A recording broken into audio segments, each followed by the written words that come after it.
আসসালামু আলাইকুম।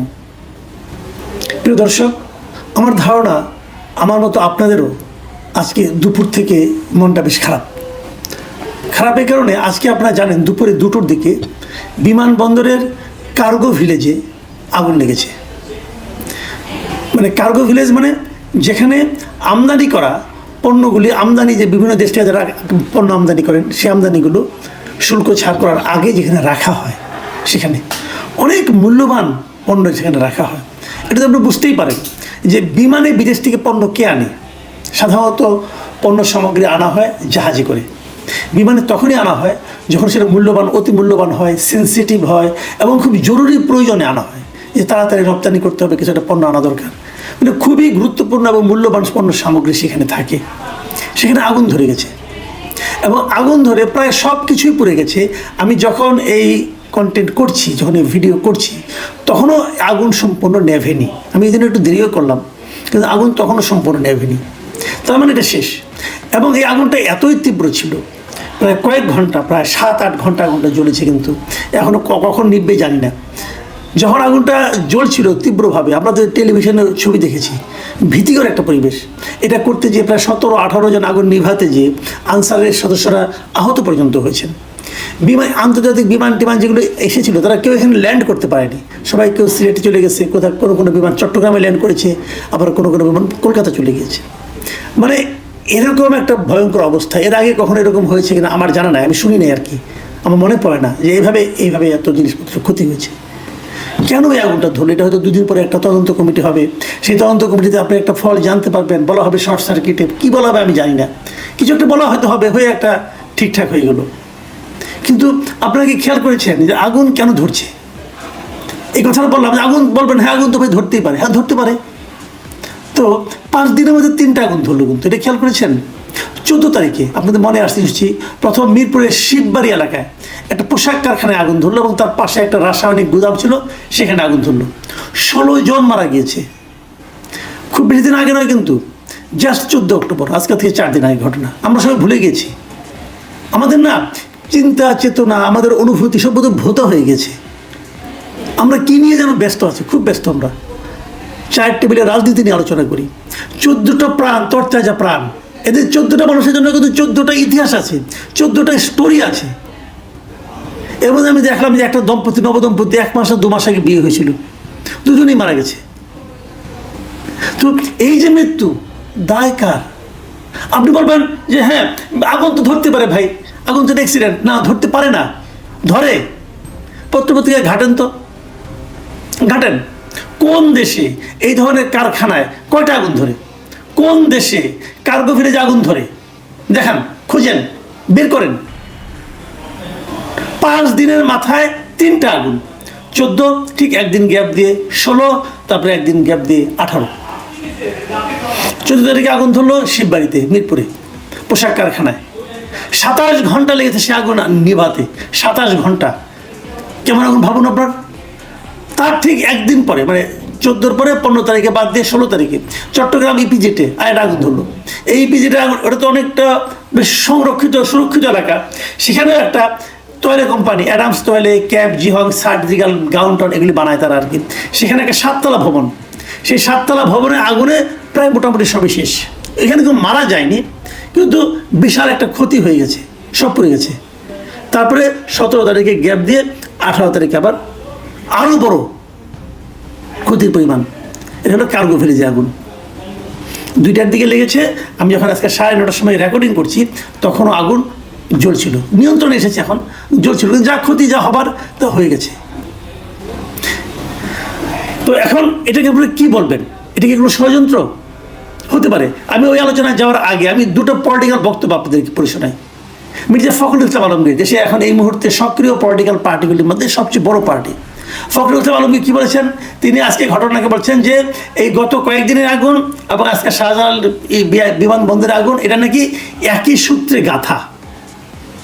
বুঝলেন? উনি বলছেন একই সূত্রে গাঁথা। মানে তাহলে মিরপুরের পোশাক কারখানা, চট্টগ্রাম ইপিজেটের পোশাক কারখানা এবং কার্গো ভিলেজ একই সূত্রে গাঁথা। সূত্রটা কোথায় উনি ক্লিয়ার করেন নাই, বাট সূত্রটা আমাদের জানতে হবে। উনি বলেছেন এসব ঘটনা পূর্ব পরিকল্পিত। তার মানে খুব প্ল্যান করে একই সূত্রের মাধ্যমে এই আগুনগুলি জ্বালানো হয়েছে। শুরু হলো ব্লেম গেম। আমি এটাকে ব্লেম গেম বলবো। আপনি কিভাবে জানলেন একই সূত্রের কথা? আপনি কিভাবে জানলেন ওই 3টা আগুন একই লোকে লাগিয়েছে? যদি লাগায় তাহলে আপনার যে জানার যে সূত্রটা, সেটা দিয়ে আপনি সরকারকে হেল্প করুন। আমার কথা পরিষ্কার, হেল্প করুন, সরকার বের করুক এই সূত্রটা কে, কারা এটা এই আগুনগুলি জ্বালাচ্ছে। যেহেতু আপনি অভিযোগ করেছেন যে একই সূত্রের কথা, অতএব আপনার কাছ থেকে আমি প্রাথমিক ইনফরমেশনটা চাই যে কি দেখে কোন কারণে আপনার কাছে মনে হলো 3টা আগুন একই সূত্রের কথা।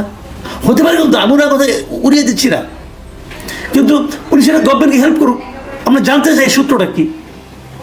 আবার আরেকজন লোক মিস্টার সার্জিস আলম, উনি উল্টাপাল্টা কথা বলার জন্য এরই মধ্যে বেশ খ্যাতি অর্জন করেছেন, নাগরিক পার্টির উত্তরাঞ্চলের উনি মুখ্য সংগঠক। তিনি বলেছেন যে এগুলো স্বৈরাচারের দোসরদের কাজ, তারা দেশকে অস্থিতিশীল করার জন্য এই কাজগুলি করতেছে। আচ্ছা, আমরা এটা পড়ি। উনি কি লিখেছেন? উনি একটা ফেসবুকে পোস্ট দিয়েছেন আর কি।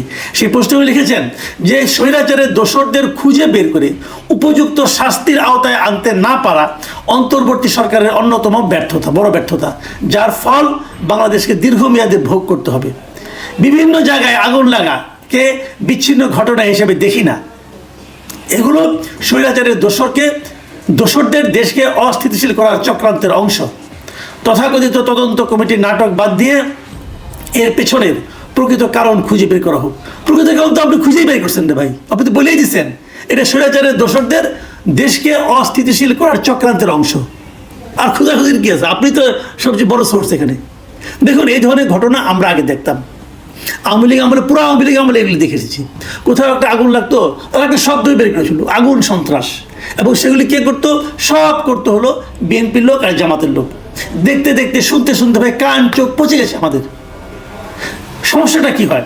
যখন সরকার থেকে বলা হয় অথবা সরকারের গুরুত্বপূর্ণ ব্যক্তিরা বলে দেন, একটা ব্লেম দিয়ে দেন একটা লোকের উপর যে এটা ওরা করেছে, তখন কিন্তু প্রকৃত অপরাধী অন্য কেউ কিনা এটা কিন্তু আর কেউ খুঁজে দেখে না।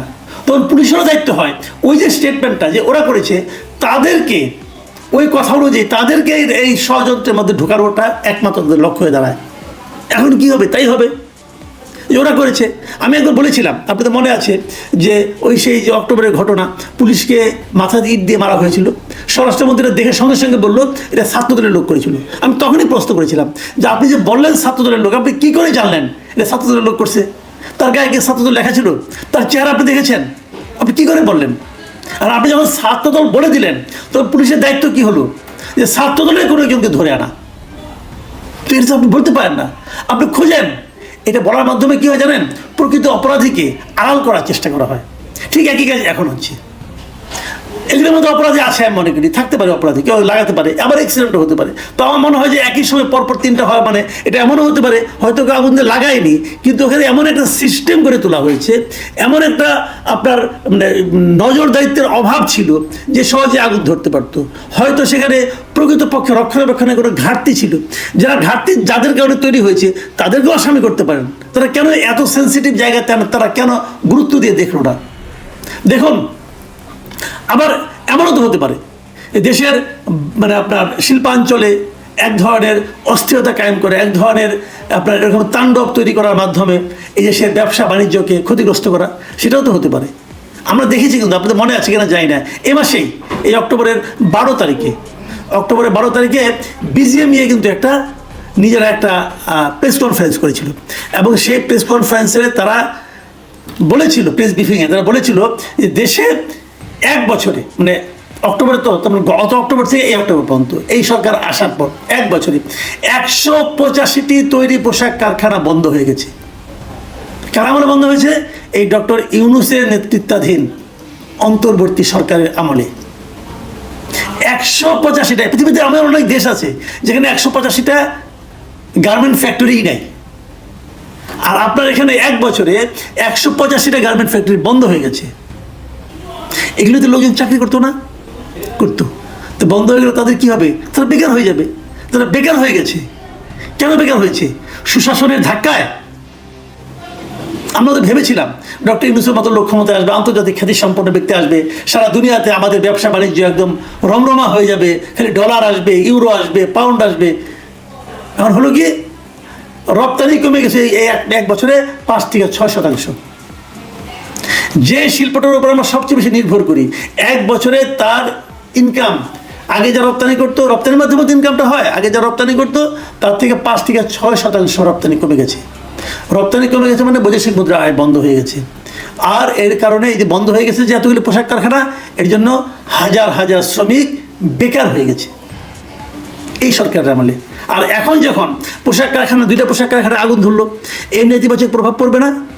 পড়বে তো। আমাদের অর্ডার কমে যাবে না? কমবে। তারপরে আগামী বছর হিসাব দেখবেন আরও ভয়ঙ্কর অবস্থা। এবং তার পাশাপাশি এই যে কার্গো ফিল্ডে যখন আগুন হয়,